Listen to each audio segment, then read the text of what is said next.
ఈ రోజే డౌన్లోడ్ చేయండి, మీ ఫేవరెట్ షోస్ చూడండి.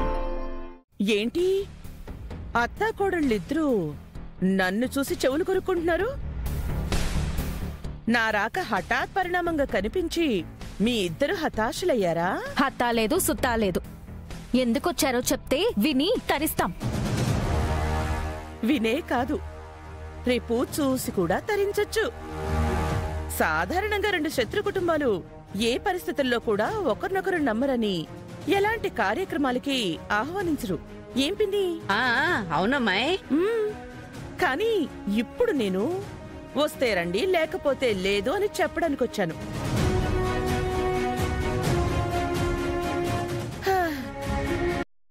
రేపు మనందరికీ దూరమైన కృష్ణ ప్రసాద్ గారి పిండ ప్రదానం జరుగుతుంది.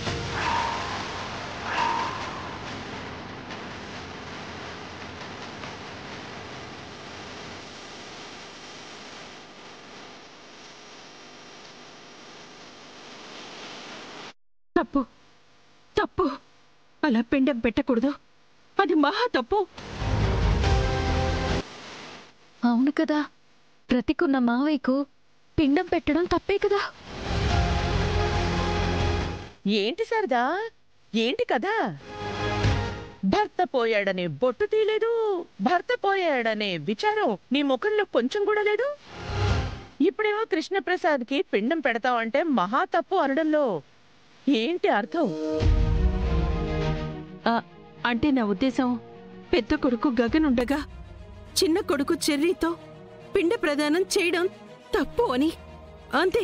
పెద్ద కొడుగ్గా తండ్రికి తలకొరివి పెట్టాలి అని తమరి అబ్బాయిని అడగడం కూడా జరిగింది. కాని మీ అబ్బాయికే తలకి పొగరికి వాడసలు నా తండ్రే కాదు పో అన్నాడుగా ఆ రోజు. అందుకే తలకొరివి పెట్టిన చెర్రీతోనే రేపు పిండ ప్రదానం కూడా జరిపిస్తున్నాం. కుదిరితే రండి, కుదరకపోతే ఇక్కడే కోలుబడి ఏడవండి. ఇది చెప్పిపోదామనే వచ్చాను. ఇక మీ ఇష్టం. పదపిని అపూర్వ,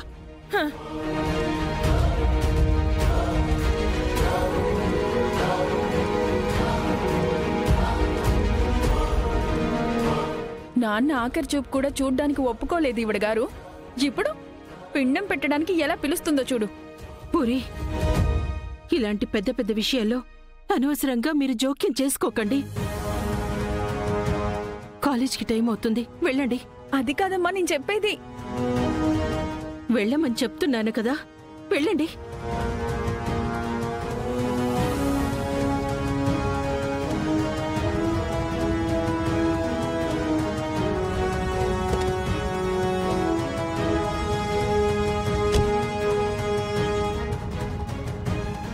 అమ్మాయి, నువ్వేం చేస్తున్నావో బొత్తిగా నాకు అర్థం కావడం లేదు.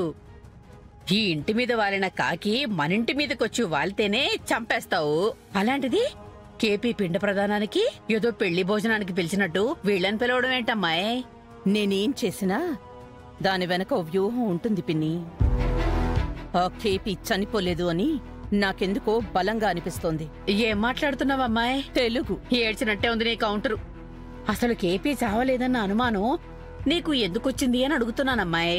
కేపీఏ ప్రాణంగా బ్రతికే శారద బొట్టు తీయలేదు, చీర రంగు మారలేదు, వయసు పొంగు తగ్గలేదు. అబ్బబ్బా, చేద్దాము తీద్దాము అన్నవాళ్ళకి వాళ్ళ అబ్బాయి గగన్ వచ్చి అడ్డుపడిపోయాడు కదమ్మాయి.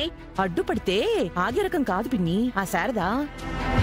అబ్బాయిని కసిరైనా సరే పద్ధతులు పాటించేది. పాటించటం లేదు సరికదా, పైగా గుళ్ళకు కూడా వెళ్తోంది. ఏంటి, చావు సూతకం తీరకుండానే గుడులకు వెళ్తోందా? అవును పిన్ని, ఆయన్ని బ్రతికించినందుకు కృతజ్ఞతలు అని గుళ్ళో చీటి కూడా రాసి వేళ్లాడదీసింది. అయ్యో, ఒకవేళ ఆ చీటీ విప్పి చదివావా ఏంటమ్మాయి? మనం చదవకూడదు కదా. మనుషులు చదవకూడదు పిన్ని, నేను బ్రహ్మ రాక్షసిని. మరి పిండము దండము ఎందుకమ్మాయి? ఎలాగో ఆయన బతికే ఉన్నాడని చీటీలో చదివేశావు గదా. ఎక్కడున్నాడని ఆ శారద కొప్పు పట్టుకుని గట్టిగా నిలదీస్తే అదే చెప్తుంది కదా. ఆయన్ని బ్రతికించినందుకు కృతజ్ఞతలు అని రాసిందే గాని కేపీ అని తను మెన్షన్ చేయలేదు కదా పిన్ని. అదిగాక మనకి అనుమానం వచ్చింది అని తెలిస్తే వాళ్ళు మరింత అలర్ట్ అయిపోతారు. అందుకే ఈ పిండ ప్రదానం డ్రామా. బ్రతికున్న వాడికి పిండ ప్రదానం చేయడం అశుభం కనుక ఖచ్చితంగా ఆ భూమి శారద దీన్ని అడ్డుకునే ప్రయత్నం చేస్తారు. నిజమే అమ్మాయి. పిండ ప్రదాన కార్యక్రమం జరగకూడదు అంటే కేపీని మన ఎదురుగా నిలబెట్టాలని మనం చెప్తాం. అప్పుడు మాత్రమే ఈ కార్యక్రమం ఆగుతుంది అని చెప్తాం. ఇప్పుడు అర్థమైందా రేపు వీళ్ళని ఎందుకు పిలిచానో అని? మై డియర్ గోరింటాకు పిన్ని. సూపర్ ప్లాన్ అమ్మాయి. అబ్బా, ఇక మనం బయలుదేరదామా? సూపర్ అమ్మాయి.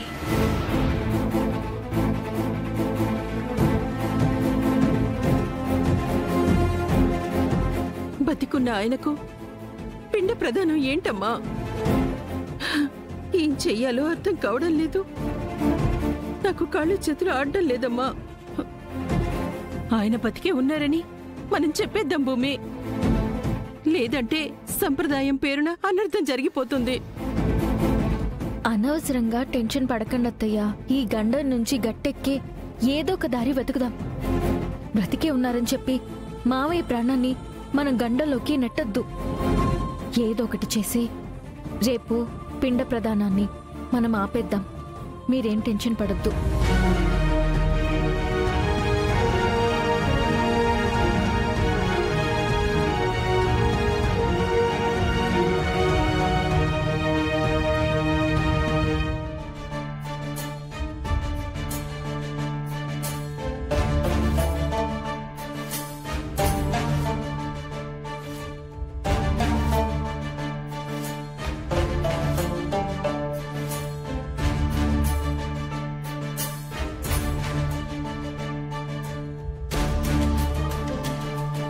ఇంకా ఎన్నాళ్ళు నాకు ఈ ఆజ్ఞ?